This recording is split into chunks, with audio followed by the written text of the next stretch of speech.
Assalamualaikum warahmatullahi wabarakatuh. Sahabat beriman, pernahkah Anda mendengar kesaksian seseorang yang bermimpi bertemu Nabi?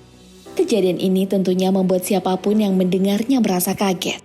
Apalagi, tak semua orang berkesempatan untuk melihat, apalagi bertemu dengan Nabi dalam mimpinya. Namun, jangan GR dan kepedean dulu. Karena terkadang, sosok yang ditemui dalam mimpi ternyata bukanlah Nabi, melainkan wujud setan yang menyerupai beliau. Benarkah demikian?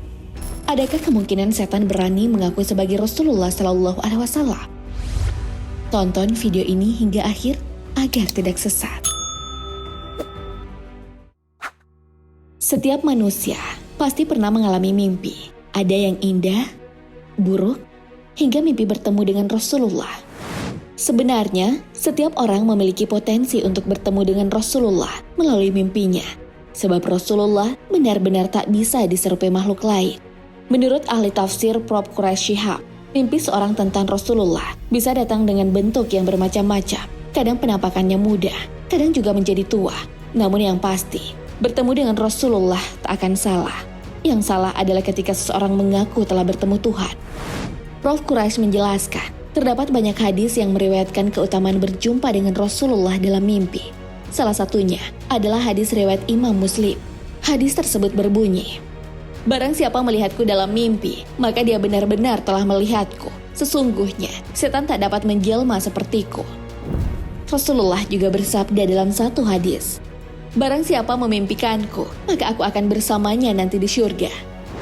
Dalam kitab Kaifiyah Al-Usul li Ru'iyati Sayyidina Ar-Rasul, Syekh Hasan menjelaskan bahwa makna hadis di atas, sesungguhnya mimpi bertemu Nabi adalah mimpi yang benar, bukan mimpi yang sia-sia dan juga bukan hasil penyerupaan setan.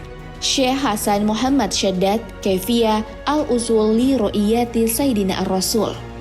Orang yang bermimpi bertemu Rasulullah tak dapat disepelekan karena mimpinya adalah mimpi yang benar secara syarah. Meski begitu, menurut sebagian ulama, orang yang bermimpi bertemu Rasulullah akan dihadapkan dengan bentuk yang berbeda-beda sesuai dengan tingkat keistiqomahannya dalam menjalankan syariat. Apa maksudnya? Jadi semakin seseorang istiqomah dalam menjalankan kewajiban dan sunnah, maka semakin jelas rupa Rasulullah dalam mimpinya. Sebaliknya, jika tingkat keistiqomahannya rendah, maka semakin abstrak rupa Rasulullah dalam mimpinya. Masya Allah, sudah sejauh mana tingkat istiqomah kita? Hanya saja, sayang seribu sayang, semua pertemuan dengan Nabi dalam mimpi benar adanya. Sebab ternyata ada juga yang dimanipulasi oleh setan dan mengaku sebagai Nabi. Hal ini tentu membuat kita amat terkejut. Bagaimana tidak? Rasa bahagia telah bertemu dengan Nabi, walau hanya mimpi ternyata hanyalah semua belaka. Bisakah setan mengelabui manusia dengan menyamar sebagai Nabi? Sahabat beriman, sebelum membahas hal tersebut, kita perlu mengingat bahwa di dalam kehidupan nyata, ada manusia yang mengaku sebagai Tuhan. Ada juga manusia yang mengaku sebagai Nabi. Fir'aun misalnya, ia dengan sombongnya mengaku sebagai Tuhan. Sementara Musailamah mengaku sebagai Nabi. Ada beberapa riwayat mengenai dua orang alim yang berselisih tentang mana yang lebih buruk. Antara orang alim yang fasik dan orang bodoh ahli ibadah. Mereka kemudian berpura-pura memberikan wahyu kepada dua orang tersebut. Tahukah Anda apa yang terjadi? Terbukti bahwa orang alim yang masih fasik itu lebih baik daripada orang bodoh yang ahli ibadah. Karena si bodoh percaya bahwa yang didengarnya adalah suara Tuhan. Astagfirullah. Kisah ini pernah disebutkan dalam kitab Marok Al-Ubudiyah karya Syekh Nawawi. Syekh Muhammad Shalih Al-Munajjid, seorang ulama salafi dari Suriah, yang mengatakan bahwa sebagaimana Dajjal dan Fir'aun, setan juga berani mengaku sebagai Tuhan untuk menyesatkan manusia. Maka dia juga pasti berani mengaku sebagai Nabi. Setan juga tentunya berani mengaku sebagai Rasulullah SAW dalam mimpi seseorang yang bodoh di zaman ini. Yang tentu saja tak pernah melihat fisik Rasulullah SAW serta tidak mengkaji mengenai sifat-sifat fisik Rasulullah SAW dalam kitab-kitab hadis, lalu akhirnya mengajarkan sesuatu yang menyimpang. Syekh Shalih Al-Munajjid lalu menyimpulkan bahwa bisa saja setan menjumpai seseorang dalam mimpi maupun dalam keadaan terjaga, lalu mengaku dirinya adalah Rasulullah SAW.